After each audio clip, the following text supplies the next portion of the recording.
अब हम अयोगवाह के बारे में पढ़ेंगे। आइए देखते हैं अयोगवाह कौन कौन से हैं।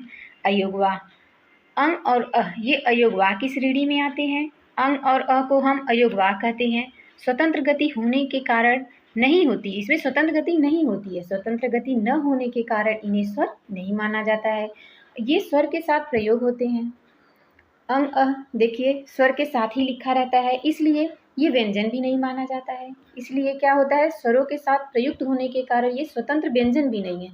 ना तो ये स्वर की श्रेणी में आते हैं, ना तो ये व्यंजन की श्रेणी में आते हैं, इसलिए इन्हें अयोगवाह कहा जाता है। अंग अयोगवाह स्वरों के साथ प्रयुक्त होने के कारण ये स्वतंत्र व्यंजन नहीं है।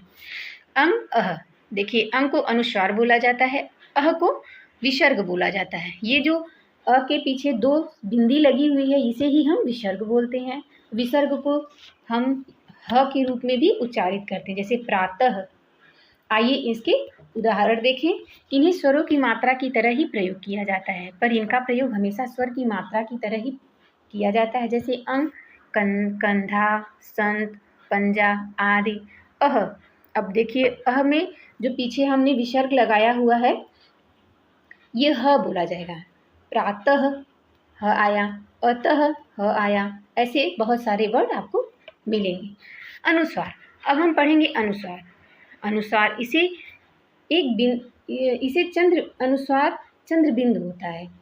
चंद्र जैसे चंद्रमा बनता है, चंद्रमा में बिंदी लगी रहती है, ऐसा ही इसका सिंबल होता है। इसका उच्चारण नाक और मुंह दोनों से किया जाता है। जैसे आप उदाहरण के रूप में देखेंगे, चाँद, चाँद के ऊपर चंद्र बिंदु बना हुआ है, ये अनुस्वार होता है। आँख, आँख के ऊपर चंद्र बिंदु बना हुआ है, तो ये भी अनुस्वार की श्रेणी में आया। हंसी, हंसी, ह के ऊपर चंद्र बिंदु बना, ये भी हमारा अनुस्वार की श्रेणी में आता है। आगे की क्लास में हम पढ़ेंगे नुक्ता। नुक्ता एक छोटी सी बिंदी होती है जो वर्ण के नीचे लगी रहती है। कुछ वर्णों के नीचे एक छोटी सी बिंदी लगी रहती है, उसे हम नुक्ता कहते हैं। नुक्ता वर्ण की संख्या कितनी होती है, ये अक्सर एग्जाम में पूछा जाता है, इसको जरूर पढ़िएगा। इसकी संख्या 5 होती है। क, ख, ग, ज, फ। इसके नीचे क के नीचे छोटी सी बिंदी लगी रहेगी, ख के नीचे छोटी सी बिंदी लगी रहेगी, और ग के नीचे भी छोटी सी बिंदी लगी रहेगी। ज, फ देखिए इसमें लगा हुआ है।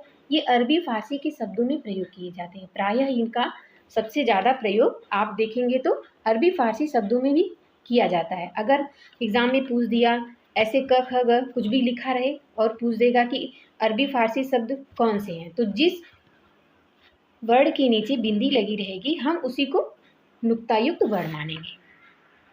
नुक्ता वर्ण कौन है, ये भी हम समझने के लिए ये बिंदी लगी रहनी जरूरी है, तो वो नुक्ता वर्ण माना जाएगा। यह अरबी फारसी शब्द माने जाएंगे।